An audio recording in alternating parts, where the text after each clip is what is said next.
오늘 같이 읽어본 두 군데의 그 복음서의 구절은 우리가 굉장히 많이 듣고 또 설교도 많이 듣고 많이 또 읽어보신 구절에 속합니다.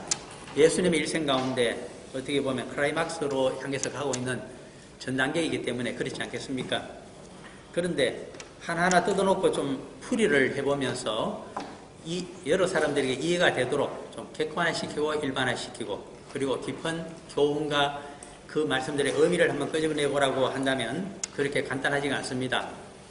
그 이유는 굉장히 복잡한 내용들이 그 속에 정치적으로, 사회적으로, 문화적으로 또 제국주의, 식민주의 그리고 여러 가지 전략적인 측면이 엄청나게 많이 들어있는 문장으로 구성이 되어 있기 때문입니다. 그 자세한 내용을 다 풀이할 수 있는 사람도 없고 피조물도 없습니다. 그러므로 기도하는 심정으로 이 말씀의 뜻이 과연 큰 뜻이 무엇이며 우리들에게 오늘날 어떤 교훈을 주고 있는가, 우리들이 정치 사회적인 문제를 이 말씀에 비추어서 어떻게 이해하고 또 어떻게 해법을 구해가야 될 것인가, 또 우리들의 인생에 대한 문제도 결부가 되어지겠죠.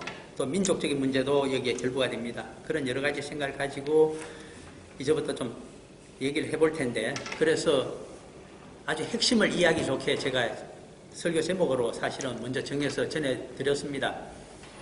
이름하여 실패한 빌라도의 세 가지 꾀. 빌라도의 세 가지 꾀가 여기 포함되어 있는데, 내포되어 있는데 전부 실패를 했다. 왜 실패를 했을까? 그리고 왜 실패를 하도록 역사를 하나님께서 섭리하시고 계시는가? 그것이 우리들에게 주고 있는 의미가 무엇인가 하는 것까지 알고자 함입니다. 빌라도의 세 가지 꾀에 대해서 전부 실패를 했다고 이렇게 집어서 제목으로 삼았더니 어저께 만나신 성도님들께서 그 본문 가운데 빌라도의 세 가지 꾀가 무엇인지 잘 모르겠더라. 또 그런 설교를 들어본 적이 없어서 그게 도대체 무엇일까 궁금도 하실 겁니다. 그래서 먼저 그 세 가지 꾀가 무엇인지 복잡한 내용은 나중에 다 잊어버리시더라도 이제 그것만은 머리에 남겨드리기 위해서 23장 누가복음을 한번 다시 들여다봅니다. 조금 내용을 간파를 해보면 이렇습니다. 1절은 무리가 다 일어나 예수를 빌라도에게 끌고 갔다. 2절 고발을 했다. 고발의 내용이 나오고 3절에 가게 되면 빌라도가 예수님을 신문하는 척하는 내용이 나오고 4절에 가게 되면 금방 빌라도가 모든 일을 간파했다는 듯이 조사가 이미 끝났다는 듯이 이 사람은 무죄다 그렇게 얘기하는 대목이 나옵니다. 그리고 그러나 그를 고발했던 유대교 지도자들과 동원한 유대인들은 빌라도의 결정을 승복하지 않습니다. 그렇게 되자 빌라도가 당황하여서 6절에서 하나의 묘책을 발견합니다. 자신이 어떻게 하든지 이 유대인들의 종교적인 분란에 휩싸이지를 않기 위해서, 그래서 첫 번째 나타난 꾀가 7절에 있습니다. 헤롯의 관할에 속한 줄을 알고 헤롯에게 보내니 그때 헤롯이 예루살렘에 있더라. 때는 6월절이 시작되고 있는 때입니다. 그러므로 6월절이 언제 시작되느냐? 이때 예수님이 돌아가시던 바로 이때는 우리 태양력으로 하게 되면 4월 14일 정도가 됩니다. 그리고 이때는 요일이 목요일입니다. 이 목요일 저녁에 6월절 음식을 먹기 때문에 무교병과 함께 양고기를 드시면서 식사를 하셨습니다. 그것이 최후의 만찬이라고 일컬어지는 6월절 만찬입니다. 그리고 그날 한밤중에 겟세마네 동산에서 체포를 당하시고 그 다음날 금요일 새벽에 일찍 사내들인 대공회가 열려서 유대교에 대한 반역자로 그리고 유대교리와 율법을 어긴 자로 정죄를 하고 사형에 해당되는 자로 사내들인 대공회에서 기습적으로 정죄를 해버립니다. 그런데 그들에게는 사형을 시킬 수 있는 권한이 없기 때문에 유일하게 사형의 권한을 쥐고 있는 로마 총독인 빌라도를 찾아와서 지금 신병을 인계를 해주는 장면입니다. 그런데 이 빌라도가 유대교 지도자들의 요구대로 해주지를 않습니다. 무죄 석방을 시키려고 합니다. 그랬더니 그렇게 하지 못하도록 계속 대드는 것을 봅니다. 무엇으로 대드느냐? 우리 유대교에 따라서 그가 이단적인 설법을 하고 백성들을 가르쳤다고 하는 그것만으로는 사형에 해당되지 않기 때문에 그들이 짜낸 꾀가 바로 오늘 2절에 보면 나타납니다. 가이사에게 세금 바치는 것을 금지하기 위해서 백성들을 선동했다. 그리고 로마 황제에게 세금을 바치지 않고 결국 로마의 세력을 몰아내고 자신이 유대인의 왕이 되려고 했던 자이다.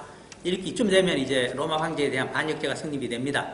이렇게 예수님은 그렇게 한 적이 없는데 이렇게 얼토당토 아니하게 모함을 해서 로마 총독으로 하여금 잘못 판단해서 사형에 처하도록 만들려고 몰아붙이고 있는 중입니다. 이 모든 정황을 빌라도가 몰랐을까요? 아닙니다. 그는 아주 잘 알고 있는 사람입니다.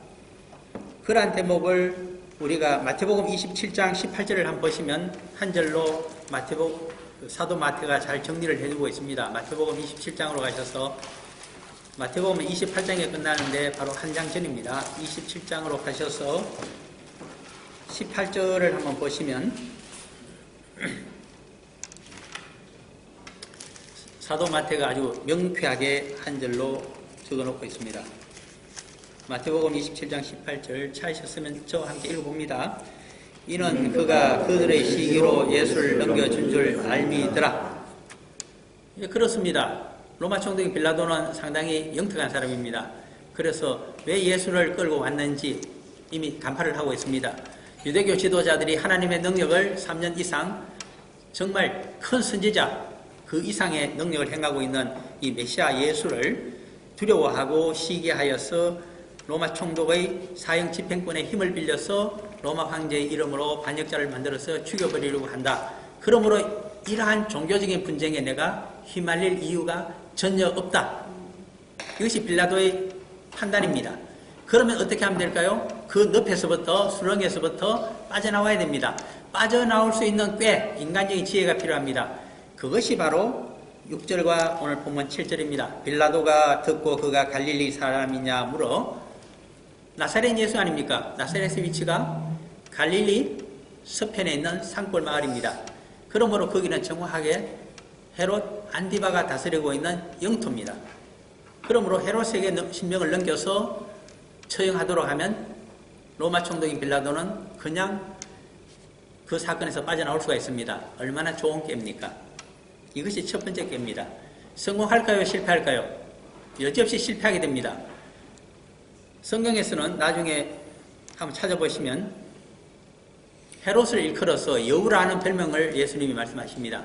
그때 갈릴리를 다스리고 있는 헤롯 안디바의 별명이 여우입니다. 얼마나 그가 이 무장 출신인 본디오 빌라도보다 로마 총독보다 더 꾀가 많은 사람인지 모릅니다. 그러므로 자기에게 신병을 인도해온 로마 총독의 그 저의를 잘 알고 있습니다.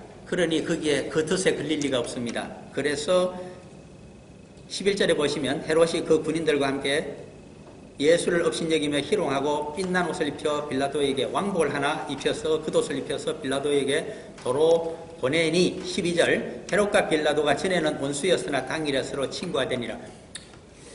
이것은 묘한 말입니다. 왜냐 하니까 원래 헤롯 대왕이라고 하는 사람이 있습니다. 그는 주전 한 37년 내지 38년경에 로마로부터 유대의 왕으로 그렇게 임명이 된 사람입니다.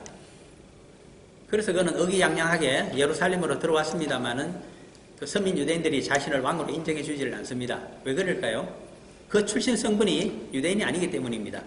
유대 교인이기는 하지만은 헤롯 왕가의 사람들이 그러나 그들의 조상은 에서의 집안입니다. 그러므로 에돔 사람이고 옛날 그 하스모니안 왕조가 에돔 땅을 정복할 때에 남왕으로 쳐들어가서 에돔을 쳤습니다. 거의 멸망지경에 인종청소를 해버리려고 했습니다. 그랬더니 그 중에 많은 사람 백성들이 부디 살려달라고 하면서 우리도 유대 교인이 되겠다고 하는 조건으로 그들을 이주시켜서 가나안 제일 남쪽에 있는 일부 땅을 이두메 지역이라고 해서 거기서 살도록 만들었습니다. 그들이 바로 이두메인들인데 과거 에돔 출신들이죠. 그 중에 아주 영리한 사람이 한 사람 나타났습니다.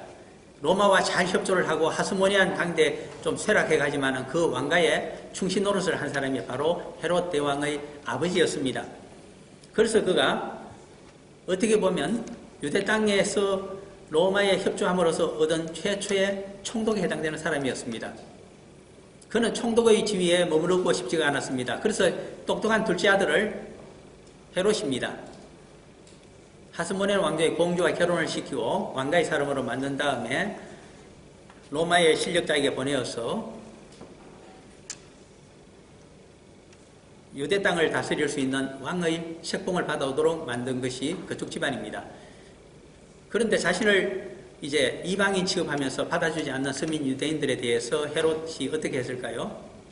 시리아에 가서 그쪽을 관할하고 있는 시리아 총독에게 부탁하고 로마의 실력자들에게 얘기해서 군대를 빌렸습니다. 그 군대를 가지고 로마의 군대를 이용해서 예루살렘과 유대 땅과 갈릴리와 모든 지역을 점령한 사람이 헤롯 대왕입니다. 그러므로 그는 말을 듣지 않는 선민들을 정복했던 정복자였습니다. 사실은. 그래서 헤롯 왕가가 성립이 된 것입니다. 이렇게 강압적으로 유대인들을 잘 다스리고 있는 헤롯 대왕에게 로마에서는 어떻게 했을까요? 가나안 땅을 다스릴 수 있는 임금의 정식 왕조임을 인정해 주었습니다.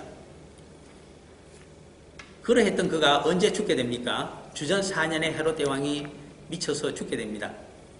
그는 그의 땅을, 그가 다스리던 땅을 세 사람의 살아남아있는 왕자들에게 나누어 주었습니다. 예루살렘과 유대 땅과 그 위에 있는 사마리아, 이 세 곳을 누구에게 나누어 주었느냐 하니까 살아남아있는 첫 번째 아들입니다. 왜 살아남아있는 첫 번째 아들이라고 말씀드리냐 하니까 첫 번째, 두 번째 아들을 다 죽여버렸기 때문입니다. 그들을 낳았던 어머니, 자신의 아내도 다 죽여버렸기 때문입니다. 그러므로 저기 한참 내려가서 살아남아있는 것이 헤롯 아켈라오였습니다.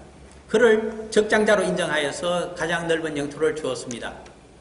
그 다음에 또 살아남아있는 그 다음 아들을 헤롯 안디바였습니다. 갈릴리의 분봉왕으로 해서 갈릴리 가장 중심 도시인 가버나움에서부터 이서지역, 가버나움을 포함한 서쪽 지역을 전부 그의 영토로 주었습니다. 그가 분봉왕 헤롯 안디바입니다. 그리고 또 그 다음에 살아남아있는 또 다른 아내에서 난 아들이 또 있습니다. 빌립입니다. 빌립이 몇 명 있지만은 그 중에 분봉왕이 된 빌립이 나타납니다. 헤롯 빌립에게는 어디를 주었을까요? 가버나움 말고 그 옆에 있는 베세다가 있습니다. 어부들의 마을. 베세다를 포함하는 이동 지역을 그에게 주고, 그리고 가버나움에서 북쪽으로 가면 고라신이라고 하는 마을이 있는데 그것을 넘어서는 지역, 헬몬산에 이르는 그 넓은 지역을 전부 그의 영지로 주었습니다.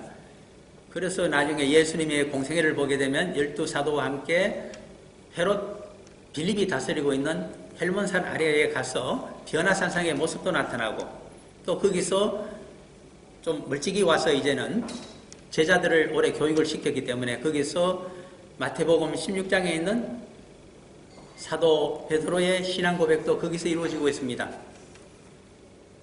이렇게 쭉 그 말씀을 드린 이유는 헤롯 아켈라오에 대해서 조금 알고 싶기 때문입니다. 헤롯 아켈라오가 부왕이 돌아가신 주전 4년부터 주후 6년까지 10년간 예루살렘과 유대와 사마리아 지역을 다스리면서 비록 분봉왕이긴 하지만 나라가 세 개로 쪼개졌지만 선왕에 비해서 그러나 가장 큰 지역을, 중심 지역을 차지하고 있기 때문에 분봉자를 자기는 스스로 떼버렸습니다. 그래서 헤롯 왕이라고 하면 헤롯 아켈라오를 이야기합니다. 그는 폭군이었습니다. 그래서 주후 6년이 되면 유대교 지도자들이 도저히 헤롯 아켈라오의 학정과 폭정을 견딜 수가 없었습니다. 그래서 어떻게 했느냐 하니까 유대교 지도자들이 대표단을 파송합니다. 로마로. 황제에게 가서 상소를 올립니다. 저 헤롯 아켈라오를 좀 폐위시켜 주십시오. 도저히 견딜 수가 없습니다. 당시의 로마 황제가 누구일까요? 초대 로마 황제입니다. 가이사 아우구스투스입니다. 그는 변방이 조용하기를 원했습니다. 특히 변방 가운데도 가장 다스리기 어려운 유대인들이 조용히 살아주기를 원했습니다. 그런데 헤롯 아켈라오라고 하는 사람이 제대로 다스리지를 못해서 이렇게 시끄러우니 누구를 치겠습니까? 그냥 폐위시켜버립니다. 어떻게 폐위시킬까요? 시리아를 다스리고 있는 로마 총독에게 명령을 내립니다. 너 가서 헤롯 아켈라오를 잡아오라. 그래서 시리아에는 로마의 군단이 있습니다. 시리아 총독이 명령을 내려서 군대를 끌고 가서 아켈라오를 폐위시키고 끌고 가버린 사건입니다. 이 사건을 있은 다음에 AD 6년에 헤롯 왕가는 예루살렘과 유대 땅과 사마리아에서 물러가게 됩니다. 갈릴리 분봉왕과 저 위에 북쪽에 있는 헤롯 빌립 분봉왕 밖에는 존재하지 않습니다. 그러면 예루살렘과 유대 땅과 사마리아는 누가 다스리게 될까요? 이때 군정이 실시가 됩니다. AD 6년에 최초의 예루살렘 로마 총독이 들어오게 됩니다. 집에 가셔서 인터넷을 통해서 그 이름을 한번 찾아보시기 바랍니다. 뭐 별로 중요한 인물이 아니라서 찾아보시면 겨우 나타난 이름입니다만 대신 한 사람을 기억해야 됩니다. 누가복음에 보시면 2장으로 한번 가보시겠습니다. 우리가 기억해야 될 인물이 나타납니다. 2장 2절입니다. 누가복음 2장 2절.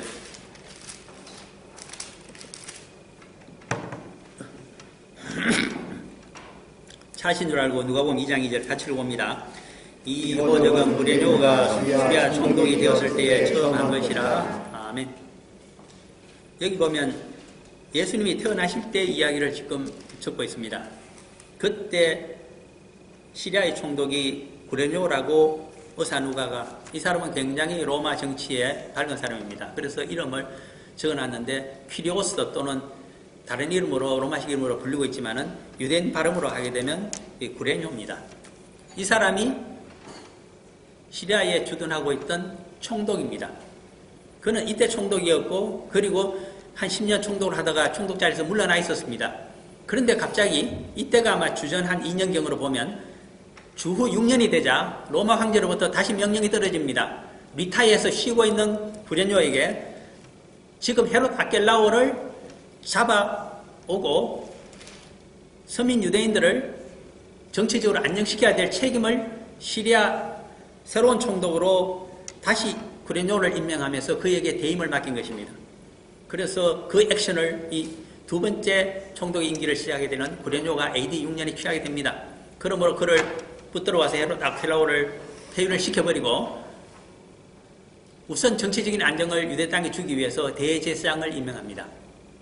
그것이 AD 6년에 유대 땅에서 발생한 대사건입니다. 로마 총독이 들어오기 전까지 헤롯 왕가는 물러갔고 헤롯 아켈라오 잡아가 버렸잖아요. 대신 누가 서민 유대인들을 예루살렘과 유대 땅과 사마리아에서 통치했을까요? 그가 대제사장 안나스입니다. 이 안나스가 레위인 가문 중에 가장 유력한 집안이었고 세력이 컸기 때문입니다. 그러므로 그 사실을 알고 있는 이 구레뇨가 급해서 그에게 대제사장을 임명시키고 정치적, 종교적으로 안정화시키 달라고 부탁을 했습니다. 그 다음에 예루살렘에서 시리아 총독보다 하급에 속하는 예루살렘 총독이 임명이 되어져 왔습니다.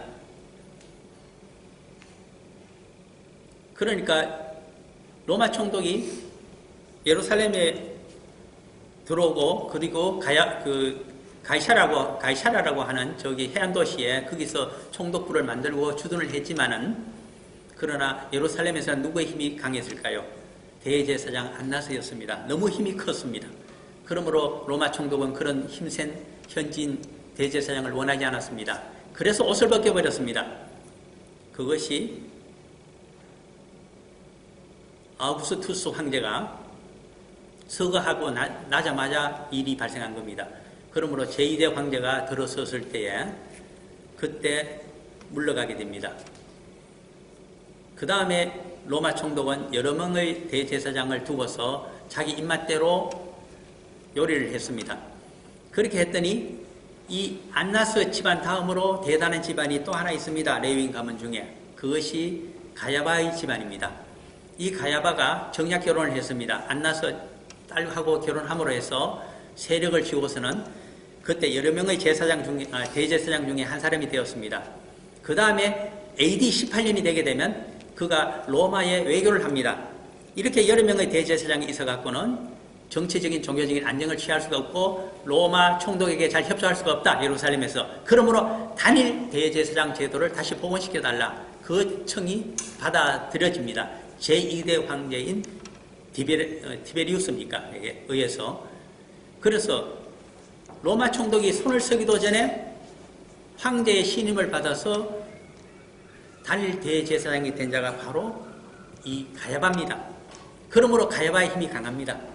특히 자기 장인인 전전임 대제사장이었던 안나스의 힘도 강합니다. 이 두 집안이 뭉쳤습니다. 그러므로 서민 유대인들이 볼 때에는 대제사장이 두 사람인 것만 같습니다. 제일 힘센 자는 마쿠 실세인, 뭐 비슷하잖아요. 비선이라 그럽니까? 마쿠 실세인, 비선 조직에 속하는 안나스고, 현직 대제사장인 가야바가 그를 또 지지해주면서 하나로 뭉쳐져 있습니다. 이를 이름하여 학자들이 수제사장 제도를 운영했다라고 그 현상을 특징적으로 이름을 붙여 얘기합니다. 그러므로 예수님 당시에는 수제사장 제도가 있었다. 대제사장 제도도 아니고 복수제도 아니고 단일제이긴 한데 결탁이 되어서 비선들이 돌아가던 시대다. 불법의 시대다. 그래서 수제사장 시대다라고 안나스와 가야바의 복수적인 제사장, 대제사장 운영에 대해서 설명을 합니다. 그때 예수님이 잡히셨기 때문에 그것은 좀 부정적인 측면이 많이 있다고 보고 있습니다. 그런데 어쨌든 이제 첫 번째 꾀에 대해서 얘기합니다. 명절이 되게 되면 국내외에서 수많은 순례객들이 예루살렘으로 모여듭니다. 그러므로 치안 유지를 위해서 저기 가이사랴 바닷가에서 총독부에 있던 로마 총독이 많은 군사를 이끌고 예루살렘으로 와서 주둔합니다. 또 헤롯 안티바와 다른 헤롯 왕들도 분봉 왕들도 전부 유대 교인들이기 때문에 서민 유대인들에게 잘 보이기 위해서 예루살렘으로 들어와 있습니다. 바로 머물고 있는 이 시대입니다. 그러므로 헤롯 안티바가 당연히 오늘 본문 7절에 있는 것처럼 헤롯에게 보내니 그때 헤롯이 예루살렘에 있더라. 당연히 있었습니다. 그래서 인수인계했습니다. 그런데 똑똑한 헤롯 안티바가 이 여우라고 불리는 이 사람이 그 빌라도의 요구에 응해주지를 않습니다. 그래서 되돌려 보내면서도 실컷 골탕을 먹인 다음에 되돌려 보내는 것을 보게 됩니다. 첫 번째 꾀가 이 빌라도의 꾀가 어그러지게 됩니다. 이 정도만 말씀을 드리면 뭐 그럴 수도 있겠다 이렇게 생각하지만 조금 깊이 한 단계만 더 들어가서 설명을 좀 드리겠습니다. 오늘 우리의 현실과 좀 관련을 지어보고 싶어서 그렇습니다. 이것을 옛날 중국 사람들에게 또 옛날 우리 선조들에게 얘기하면 이 빌라도의 첫 번째 꾀가 특징이 무엇입니까라고 물으면 그 한자 숙어로 틀림없이 얘기할 겁니다. 삼국지 많이 읽어보신 분들 금방 이해합니다. 이게 뭘까요? 자기 손에 피를 묻히지 않고 다른 사람의 힘을 빌려서 권력을 빌려서 그냥 죽여버려도 좋다는 겁니다. 차도 살인지계라고 부릅니다. 남의 칼을 빌려서 대신 죽게 만드는 것. 차도 살인지계. 뭐 차도 살인지계 하니까 삼국지에서나 있고 뭐 역사책에 있는 얘기가서 별로 재미가 없습니다. 그러면 좀 더 가까이 접근시켜 봅니다. 우리 조선시대에 중국의 4대 주의를 400년 이상 했지 않습니까? 중국 황제가 지금 뭐 누가 중국 황제 행세를 하려고 한다고 하는데 오늘날 반드시 사용하는 전략이 하나 있습니다. 국제 정세를 어떻게 안정시킬까요? 이 중원 정책을 펴면서. 그렇습니다. 이제의 정책을 반드시 사용합니다. 오랑캐는 오랑캐로 하여금 제어시키도록 하라. 로마 총독은 예루살렘과 유대 땅에 와 있는 로마 황제의 대리자입니다. 여기에 지금 총독이 있을 것입니다. 여왕의 총독은 호주에도 있습니다. 우리 호주에서 오신 분들 계시지 않습니까? 각 주마다 이렇게 또 총독이 분산되어 있습니다. 그러므로 로마 총독은 로마 황제를 위해서 일하는 사람입니다. 로마 황제의 전략을 잘 알고 있습니다. 이 제2수법이 그들의 빌라도의 꾀이자 로마 제국의 꾀입니다. 그것이 바로 중국 황제의 꾀입니다. 제국의 논리가 그렇다는 이야기입니다. 북한이 저렇게 오늘날 시끄럽습니다. 핵무기를 해서 ICBM을 가지고 미국 본토까지 보내겠다고 위협을 하면서 각을 높여서 쏘아 올려서 그렇지 그것을 제 각도로 쏘서 그대로 하면 미국 본토까지 닿는다고 하는 것이 지금의 위협적인 상황입니다. 역사 이래로 미국 본토를 한 번도 침략을 당해본 적이 없는 것이 미국 합중국입니다. 단 한 번 불시에 기습을 당한 것이 9.11 사태에 불과합니다. 그리고 젊은 대통령 케네디가 대통령 자리에 올랐을 때에 그때 소련에서 큐바에 미사일을 갖다 놓고서 마치 목에 비수를 꽂는 것처럼 위협을 했습니다. 그때 젊은 케네디 대통령이 어떻게 했습니까? 모험을 합니다. 해상 공세를 통해서 되돌려 보냅니다. 그렇지 않으면 본토의 그 큐바에 와 있는 모든 미사일을 다 때려버리겠다고 그렇게 했습니다. 다 갖고 돌아가라고 했습니다. 결국 후르시초프가 그 앞에 나이 드신 분이 무릎을 꿇었습니다. 우리는 잘 기억을 하셔야 됩니다. 미국이 지금 취할 수 있는 정책이 무엇일까요? 황제의 정치 논리 그밖에 없습니다. 이름하여 EJ의 방법입니다. 누구로 하여금 누구를 견제시키고 못하게 만들까요? 미국은 절대로 자기 손에 군대를 동원한다든가 피를 묻히지 않습니다. 중국을 통해서 북한을 EJ하는 수법을 하고 있습니다. 그러므로 유일하게 송유관이 중국에서부터 북한으로 들어가서 그 기름으로 군대를 움직이고 있는 나라가 현재 북한의 에너지 사정입니다. 그 송유관을 5%, 10% 줄이다가 15%까지 현재 줄였습니다. 그런데 요구하기로는 완전히 100% 줄여라. 100%를 줄이면 어떻게 될까요? 우리는 태평양 전쟁을 알고 있습니다. 1941년도에 계속 만주를 통해서 중국으로 진출하고 있는 일본 제국주의를 견제하기 위해서 유럽의 힘으로는 도저히 그들을 막아낼 수가 없었습니다. 그래서 오늘날 중국에서 가장 번성하고 있는 동쪽 해안 지역을 일본이 거의 차지했을 때입니다. 그것들을 중지시켜야 됩니다. 어떻게 하면 될까요? 기름을 묶어라. 해상수송로를 당시에 미국이 지고 있었습니다. 그들의 해군력입니다. 그들의 본부가 바로 하와이에 있었습니다. 지금도 하와이의 서북쪽 절반은 미국의 해군 사령부가 다 지고 있습니다. 거기를 1941년 12월 달에 일본이 사츠마 출신의 그 제독들이 비행기를 띄워서 전부 도라 작전에 의해서 침몰시켜버렸습니다. 그들의 생각은 2년 정도 항모를 다시 만들어서 오자면 시간을 벌 수 있고 그 사이는 무사히 전쟁을 끝낼 수 있을 것으로 예측했지만 전세는 전혀 어긋나 버렸습니다. 미국의 산업력을 그들이 계산 못했기 때문입니다. 1870, 80년이 되면 세계 제1의 산업 생산력을 가진 미국입니다. 그러므로 1년도 되지 않아서 전함을 다시 만들어서 태평양으로 다시 올라왔기 때문에 일본이 패전하게 됩니다. 왜 이런 긴 말씀을 드렸을까요? 이 제의 이 방법이 과연 통할까요? 헤롯에게 보내어 처리하고자 하는 로마 황제를 대신한 로마 총독의 첫 번째 꾀가 어그러졌다는 뜻입니다. 그럼 이 말씀과 관련해서 앞으로 어떻게 미래를 볼 수 있을까요? 아마 실패할 것입니다. 두 번째 대목이 나타납니다. 두 번째 대목이 어디 있을까요? 그것은 시간이 없어서 제가 밑에 내려와서 봅니다.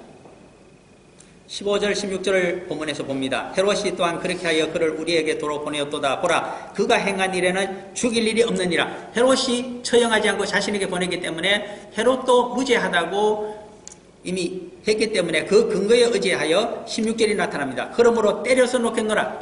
태형을 가한 다음에 무죄 석방시키겠다는 겁니다. 이 말은 앞뒤가 맞지 않는 말입니다. 로마의 법은 만민법이라고 합니다. 이방인들에게 평등하게 대하도록 해주고 있는 것이 로마의 법이라고 자랑하고 있습니다. 그런데 무죄한 자를 어떻게 때려서 채찍질하여 그렇게 엄청난 채찍을 가하고 한 다음에 거의 반쯤 죽여서 석방시킬 수가 있을까요? 이것은 무엇을 이야기할까요? 법치주의에서 어긋나는 일입니다. 국제사회에서는 국제법이라는 것이 있습니다. 그런데 패권국가 강대국이 되고 로마 황제의 대리자쯤 되면 법의 위에서 정치를 하고 있고 통치행위를 하고 있습니다. 이것을 통치행위라고 우리가 보통 이야기합니다. 법 이상으로서 너희들만 달릴 수가 있다면, 자신에게 악유하고 있는 유대교 지도자들만 정치적으로 안전시키고 달릴 수가 있다면 때려서라도 반쯤 죽여서라도 그렇게 해서 내보내주겠다는 뜻입니다. 이것을 끌고 좀 더 성경 세계 속으로, 말씀 세계 속으로 더 들어가게 보게 되면 누가복음 4장과 마태복음 4장의 세 가지 시험 중에 드러나게 됩니다. 어떤 뜻일까요? 마태복음에서는 세 번째 시험이 되어 있고 누가복음 4장에 가게 되면 두 번째 시험으로 바뀌어져 있는 중요한 시험입니다. 그것은 마귀가 만천하를 보여주면서 여호와 하나님께서 이 모든 세상을 현세를 다스릴 수 있는 권한을 자신에게 주었기 때문에 예수가 그리스도라고 하면 온 세상 만민을 구원하고자 이 세상에 왔으면 자기에게 절만하고 자기와 제휴하게 되면 그냥 그 소원을 이룰 수 있도록 자기가 모든 협조를 아끼지 않겠다고 하는 것이 그 시험의 내용입니다. 오늘날 많은 영적인 지도자들이 쓰러집니다. 교회를 운영하거나 하나님 일을 하면서 하나님의 방법대로 하나님 말씀대로 하지 못하는 이유가 너무나 달콤한 유혹, 세상적인 유혹이 거기 들어있기 때문입니다. 한 번만 나와 손을 잡고 한 번만 눈을 감고 한 번만 세상적인 타협을 해서 세상적인 방법을 가지고 하나님 일을 한다면 수월하기도 하고 너의 명예도 높이고 더 많은 이익을 하나님께 돌려드릴 수가 있다고 하는 달콤한 말입니다. 과연 수단이 하나님의 목적을 만민을 구원하고 영생구원을 주고자 하는 목적을 달성할 수가 있을까요? 거짓말입니다. 우리는 진리의 하나님을 이야기합니다. 극과 속이 같고 그리고 목적과 수단이 같기 때문에 하나님이 있고 진리입니다. 그것이 어긋나버리게 되면 그는 마귀적인 것이 됩니다. 그러므로 하나님 일을 한다고 할 때 또 진실한 사랑을 하고 싶다면 항상 생각해야 될 문제가 이것입니다. 오늘날 세상적으로 힘이 있다고 하여 그렇게 하지 않는 법 위에서 노는 자들이 너무나 많습니다. 국내적으로도 있고 세계적으로도 있고 국제적으로도 그러합니다. 이미 20-30년이 지난 세월이라 여러분들은 잊어버릴지 몰라도 미국의 국내법 가운데 통상관계법이 하나 있습니다. 슈퍼 301조라는 것이 있습니다. 그들은 국내법에 저촉이 된다고 하여 미국 시장을 무기화하여서 마음대로 통상금지를 시키고 덤핑세를 물릴 수 있는 조항을 적용시켰습니다. 국제법에는 있을 수 없는 것이지만 미국 국내법이 있기 때문에 그것을 발동시켰습니다. 한국과 FDA 협약을 진작 맺어놓고서 자기들에게 불리하다고 하면서 위협을 가한 다음에 다시 재협상을 들어가고 있습니다. 한국도 일본과 사이에 지금 위안부 합의에 대한 재협상을 했으면 좋겠지만 잘 들어주지를 않습니다. 힘의 논리입니다. 법 위에 힘이 있고 법치 위에 정치가 있고 정치 위에 통치가 있다고 하는 사실이 현실적으로 얼마나 슬픈 현실인지 모릅니다. 인간적인 꾀는 마귀와 제휴하게 되면 항상 이런 꾀를 사용하게 됩니다. 인류의 역사가 하나님의 역사 섭리가 그것이 달성되도록 해줄까요? 안 해줄까요? 저는 안 해준다고 생각합니다. 왜? 빌라도가 선택했던 두 번째 꾀도 무산되고 말기 때문입니다. 세 번째 꾀에 대해서 말씀을 드립니다. 오늘 본문 가운데 보면 누가복음 23장 17절은 없다고 되어 있습니다. 그런데 어떤 사본에는 명절을 당하면 반드시 한 사람을 놓아주더라 하는 귀절이 들어있다고 합니다. 이것은 다른 복음서를 참고하게 되면 이 구절이 분명히 들어있습니다. 우리 광복절에 대통령 특별 사면이 있고 그리고 크리스마스 때도 성탄절 사면이 있고 또 이제는 석탄일에도 사면을 해준다고 또 그렇게 하고 있지 않습니까? 분명히 있습니다. 그런데 사면을 시킬 수 있는 자가 있고 시킬 수 없는 자가 있습니다. 지금 바라바가 나타납니다. 바라바와 나사렛 예수 중에 누구를 풀어줄까? 전례 비추어서 한 사람만 방면해 주겠다. 이것이 세 번째 꾀입니다. 빌라도가. 바라바를 풀어달라고 했을 경우에는 유대교 지도자들에게 어떤 불이익이 있을까요? 이제 생각해 봐야 됩니다. 이 빌라도가 굉장히 똑똑한 사람이기 때문입니다. 어리석은 사람 같으면 한 나라를 아무리 속국이라고 해도 황제를 대신하여 통치하도록 맡겨두지는 않을 겁니다. 바라바, 여기에 성중에서 일어난 밀란과 살인으로 말미암아 옥에 갇혀있던 자라고 본문 19절에서 얘기하고 있지만 이 사람이 일으켰던 반란은 로마 황제에 대한 반란이었습니다. 반란의 수계 정도는 아닌지 몰라도 굉장히 상징적인 인물입니다. 옛날 운동권 하면 이철이라고 하는 학생이 서울대생이 그 상징으로 보였던 시절도 있습니다만 바로 그러한 사람입니다. 무장 민족 독립투쟁을 하던 하나의 상징적인 인물이 이때 감옥에 갇혀 있었던 바라바였습니다. 그는 갈릴리 출신이라고들 학자들이 들어 설명을 합니다. 바라바를 풀어달라고 유대교 지도자들이 요청하게 되면 유대교 지도자들도 로마 총독에 의해서 로마 황제로부터 굉장히 의심을 받게 됩니다. 너희들도 로마 황제에 대한 반역자를 풀어달라고 하면서 반역을 하려고 하는 욕심을 품은 자들이 아니냐 하는 겁니다. 그러므로 도저히 바라바를 풀어달라고 얘기할 수가 없습니다. 사실은. 그러므로 빌라도는 로마 총독은 그렇게 판단한 것입니다. 에라 바라바, 너희들이 바라볼 수 없는 바라바를 내가 풀어주겠다고 하면 제의를 해보게 되면 받을 수가 없을 것이다. 그러면 그때 못 받아주게 되면 나사렛 예수 풀어주면 될 것이 아닌가. 얼마나 좋은 꾀입니까? 그러나 로마 황제를 대신한 로마 총독의 꾀가 성립이 안 됩니다. 왜 그랬을까요? 민족 감정을 건드렸기 때문입니다. 우리가 기억하셔야 됩니다. 아무리 큰 나라라고 하더라도 아무리 세계 패권국이라고 하더라도 그 나라 민족주의, 민족 감정을 건드리게 되면 패전하게 됩니다. 1975년 월남에서 발생한 사건입니다. 미국과 좋은 관계를 갖고 있었고 미국의 지지를 받고 있었던 남쪽의 월남이라고 하는 나라는 그 군사력이 대단했습니다. 그럼에도 불구하고 피폐해진 하노이에서 성립되어 있는 호지민의 후계자들이 집단 지도 체제로 다스리고 있었던 월맹을 이기지 못하였습니다. 미국이 손을 떼게 되자 얼마 지나지 아니하 몇 달 만에 완전히 사이공이 점령이 되고 그 이름마저 호치민시로 바뀌어서 지금까지 내려오고 있습니다. 왜 그럴까요? 땅굴을 파면서까지 굶어 죽어가면서까지 끝까지 저항하겠다고 하는 것이 민족주의이기 때문입니다. 아무리 고집질을 뿌려도 땅속에서 두더지처럼 저항을 하고 있는 것이 두려운 민족주의입니다. 그러므로 북한이 과연 미국의 의도대로 두 손 들고 나올까요? 저는 불가능하다고 생각합니다. 독하기로 따지면 월맹 사람들보다 북한 사람들이 더 독한 자들 아닙니까? 그러므로 이 세 번째 때도 성립이 안 됩니다. 나라가 망하는 일이 있더라도 우리 백성들이 망하는 일이 있더라도 바라바를 우리에게 주고 예수를 처형해달라. 왜? 예수는 로마에 대해서 그 통치를 정당성을 이야기했던 사람입니다. 비록 성전세를 가고 얘기했지만 누구의 초상이 들어있느냐? 가이사의 초상이 들어있다고 했을 때 그 돈을 보고 가이사의 것은 가이사에게 세금 거둬서 관세를 다 바쳐도 좋고 하나님께 바칠 것은 따로 있으니 하나님께 바쳐라. 정치와 종교를 철저하게 분리시켰던 예수 그리스도입니다. 너희 선민 유대인들이 하나님의 능력으로 너희들이 원하는 정치적인 메시아가 와서 로마를 물러치고 헤롯 왕가를 외세를 다 물리친다고 하면 어떻게 될 것인가? 선민 유대인들이 로마 황제와 똑같은 옛날 다윗 솔로몬 대왕처럼 행세를 할 것이다. 이웃 나라가 과연 조공을 바치고 그들은 착취를 당하지 않겠는가? 하나님이 보시는 관점은 같습니다. 그 논리를 조금 사회과학적으로 발전시키게 되면 우리는 막시즘을 이론적으로 제대로 비판했던 칼 막스를 어떻게 보면 그 허점을 발견했던 미국의 학자 한 사람을 알게 됩니다.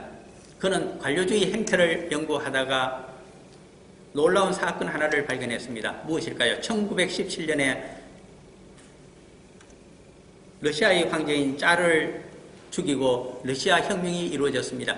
그런데 몇십 년 세월이 지나지 아니하여서 황제와 귀족을 분명히 죽이고 새로운 노동자와 농민이 되는 평등한 사회를 이루었다고 소련이 얘기했는데 실상은 그렇지를 못했습니다. 새로운 귀족이 등장했기 때문입니다. 새로운 관료들이 세상을 통치하고 있기 때문입니다. 그들을 이름하여 노멘크레투라라고 불렀습니다. 노멘크레투라. 노동자 귀족이 간부들이 귀족화되어서 또 관료들을 이끌고 똑같이 짜르처럼 러시아를 다스리고 있는데 달라진 것이 무엇인가? 그 수십만 명의 피가 흘린 대가가 무엇인가를 그가 설명하기를 시작했습니다. 그래서 그 학자에 의해서 그때부터 막시즘은 미국에서 완전히 이론적으로 버려지기를 시작하게 됩니다. 우리는 잘 기억을 하셔야 됩니다. 그러므로 이 세 번째, 이렇게 민족 독립투쟁 을 위해서 바라바를 그렇게 혐의를 자기들이 받는다고 하더라도 바라바를 풀어주고 그리고 근본적으로 인간의 악함을 잘 알고 계셨던 그것을 하나님 앞에 치유함으로 해서 온 세상이 전부 공생하고 평화공존을 하면서 영생분을 받아서 서민 이방인 상관없이 하나님 나라에 들어가고자 하는 복음을 부르짖던 예수님은 그대로 그들의 유대교도들에 의해서 버려짐을 당하게 됩니다. 오늘날 예수님이 오신다고 하면 민족주의에 의해서 또 버려짐을 당할 것입니다.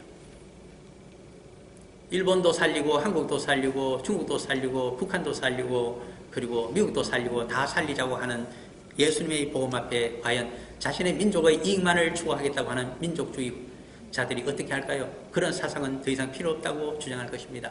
그래서 한국의 기독교도 자꾸 쇠퇴하고 있는지 모릅니다. 기독교가 쇠퇴하고 있다고 한다면 그 한쪽 반대편에서는 민족주의가 일어서고 있다고 하는 것을 의미하기도 합니다. 그 결과 예수님이 주후 32년 무교절 기간 동안에 돌아가셨다고 한다면 40년도 지나지 아니하여 38년 남짓 지났을 때 AD 주후 70년에 민족주의 무장투쟁을 바라바를 통해서 받아들였던 유대교 지도자들과 유대 교인들인 선민들은 이 지구상에서 그들의 사회가 완전히 가나안 땅에서 사라지고 맙니다. 주 70년의 일이었습니다. 그러므로 우리가 민족주의가 좋기는 하지만은 그것이 온 세상 사람들을 살릴 수 있는 비결이 되고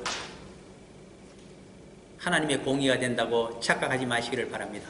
그러한 인간적인 꾀는 성립이 되지를 않습니다. 그저 서로가 서로 이웃 간에 다투고 싸우다가 서로 옳다고 하다가 하나님의 역사 섭리로 망하고 말 뿐입니다. 시간이 많이 갔기 때문에 여기까지만 말씀을 드리겠습니다. 잠깐 기도하고 마치겠습니다.